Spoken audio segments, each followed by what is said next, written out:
Están en una edad en plena juventud, ¿verdad? 15 años, pero de cualquier manera, 15 años ya es un periodo suficiente como para realizar no solamente evaluaciones, sino como para, a partir de la experiencia vivida, mirar hacia el futuro.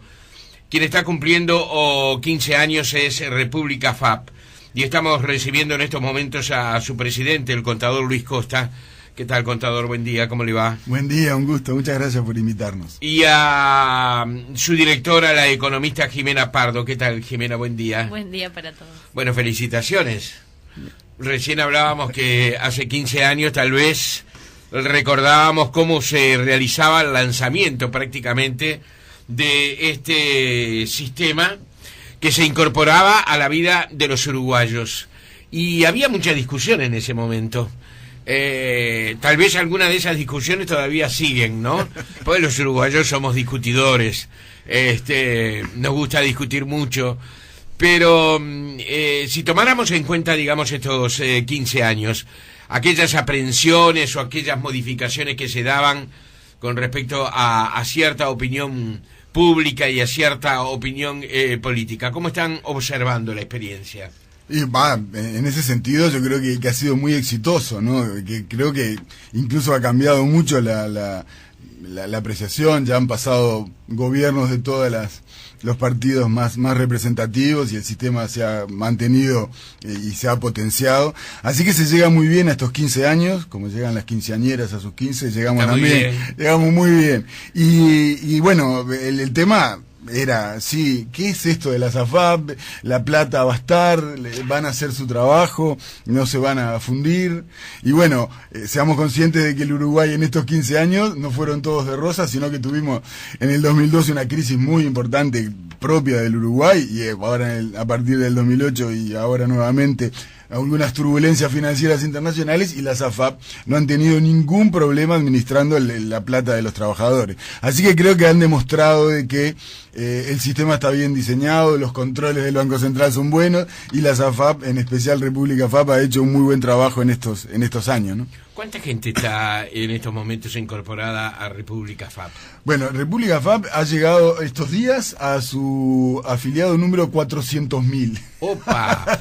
Parece una cifra muy grande, ¿lo es? Muy importante, sí. Digamos, incluso cuando se pensó en el sistema, recordemos que era solo obligatorio para aquellos que a la fecha de hoy ganan más de 24.000 pesos, o sea que no era un universo tan grande, y se le daba la posibilidad a aquellos que ganaban menos de 24.000, y obviamente eran menores de 40 años a esa fecha, la posibilidad de hacerlo voluntariamente. El tema es que han hecho la opción voluntaria, y en todo el sistema ya hay más de 1.040.000 afiliados. O sea que los trabajadores uruguayos han confiado en el sistema y se han afiliado masivamente.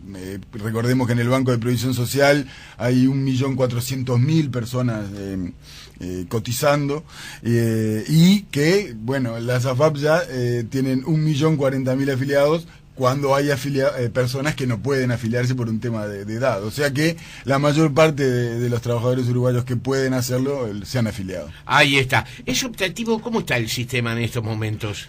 Bueno, el sistema en realidad es... siempre nosotros nos gusta mucho destacar, porque Uruguay tiene una solución bien a la uruguaya, que es un sistema mixto, ¿no? Uno nunca deja de aportar al BPS. Si gana menos de 24.000 a la fecha de hoy, puede hacer la opción por una FAP voluntariamente.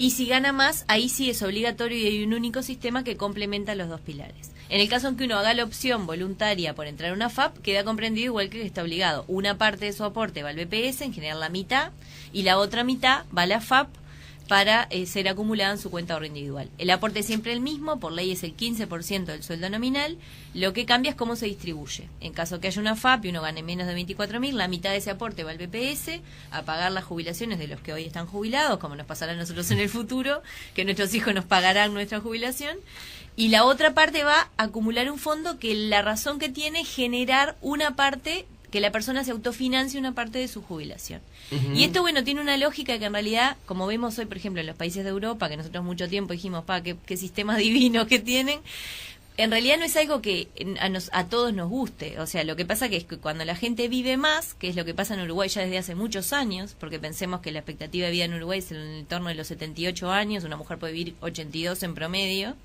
82 la mujer, 78 los 76 el hombre, 78 en promedio los dos sexos.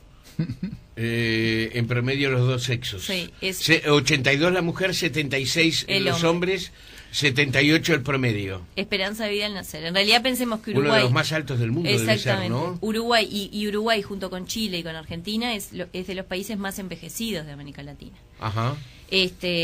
Con la diferencia que, por ejemplo, respecto a los países de Europa que tienen mucha inmigración, que hace que eso, bueno, los rejuvenezca en alguna medida, no es el caso de Uruguay, en niveles significativos estamos hablando, ¿verdad? Sí, Entonces, sí. bueno, volviendo, digamos, al tema nosotros miramos hoy y decimos, bueno, ¿qué es lo que hacen, por ejemplo, ahora los países de Europa? Si, bueno, subamos la edad de retiro, que la gente en vez de a los 65 se jubila a los 69, o deterioremos las prestaciones, o, bueno, entonces, lo que hizo el Uruguay fue decir, dentro de las soluciones que había, trató de encontrar la que entendió en ese momento era menos dolorosa. Primero porque realmente es un sistema mixto, entonces el BPS sigue cumpliendo su papel de administración de la seguridad social, de administración de la historia laboral, de determinar todas las causales de la persona y asegurar un piso seguro de jubilación sobre el cual la FAP lo que hace es complementar eso de forma de decir, bueno, trato de llevar a la persona lo más cerca que pueda de lo que ganaba en actividad. Claro, claro. Sí, quería señalar algo más. No, que me parece un punto a favor del Uruguay que hace 15 años haya tomado una medida en este sentido, ¿no? Porque ahora vemos, por ejemplo, como decía Jimena, en Europa los países que mantuvieron solo el sistema de solidaridad intergeneracional, que obviamente se ve afectado por el tema demográfico, de la crisis, claro, sí. que el aporte que tienen que hacer los estados para mantener esos sistemas hace que tengan unos déficits, que es lo que produce la crisis, ¿no? Entre otros temas. Entonces creo que el Uruguay hace 15 años ya tomó una medida que hace que hoy el tema que en el mundo es muy importante, como es el tema de la seguridad social, en Uruguay no sea un problema.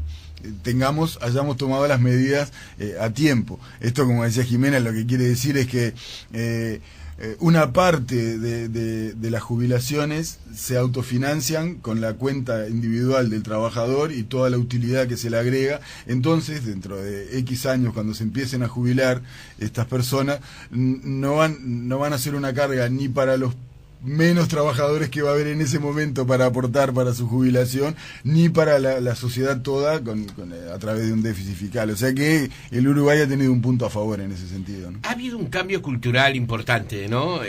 Ha sido necesario que el uruguayo haga un clic, para bien o para mal, según sea la ocasión.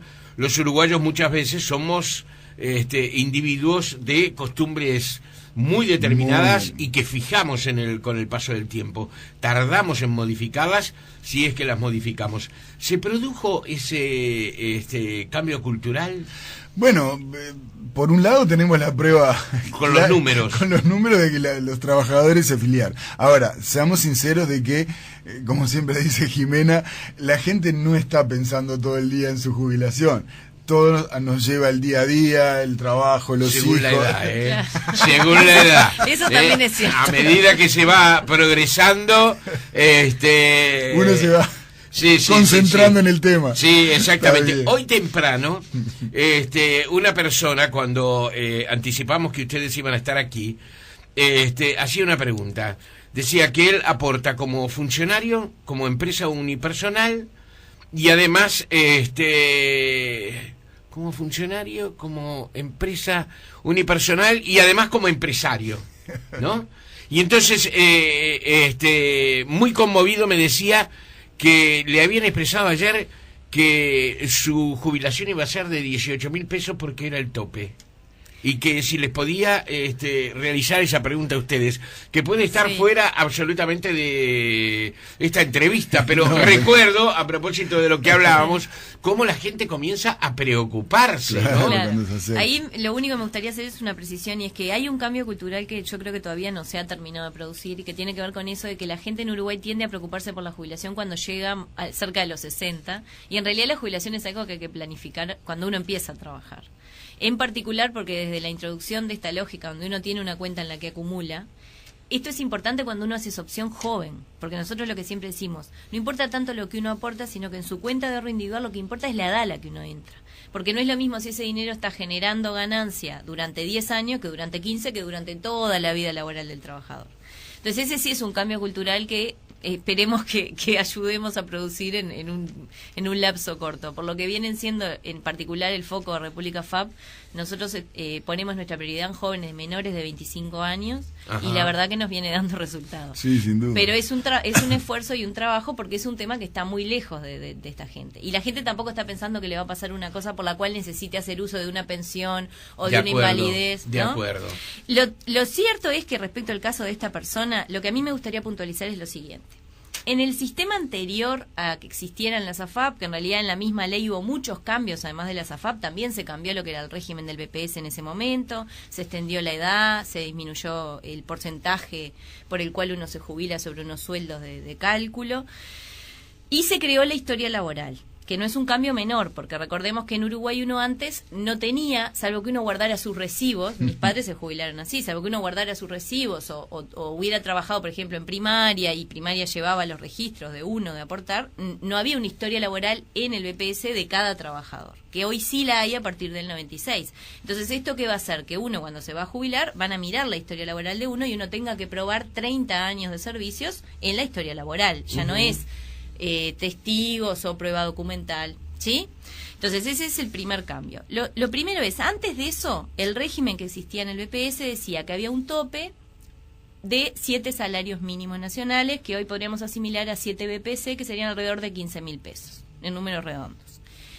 Cuando se crea el nuevo régimen en el 96, dijeron, bueno, hay gente que todavía no tiene causal jubilatoria, pero tiene como una edad ya avanzada y probablemente este régimen nuevo no le sirva, pero va a estar topeada con un tope muy bajo, démosle un régimen de transición. Y ahí quedó el régimen que hoy se conoce como régimen de transición para personas mayores de 40 años al 1 de abril del 96 que no eligieran estar en una AFAP. Esas personas tienen un tope un poco más alto, pero obviamente no tienen AFAP. Y el régimen de la FAP, o el régimen mixto, digamos, un pilar de BPS y un pilar de la FAP, sí no tiene tope, en el sentido en que al BPS uno aporta por hasta 24.000 pesos y se jubila, en todo caso, por lo que aporta. Y en la FAP uno se jubila de acuerdo al fondo que acumuló. Claro. Entonces no tiene tope. Claro, ahí está.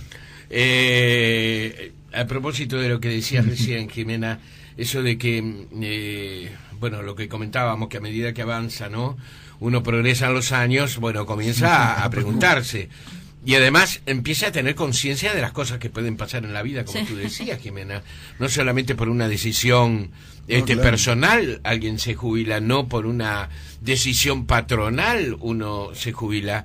Hay cosas que pasan en la vida, que nos pasan a nosotros, que nos impiden seguir trabajando.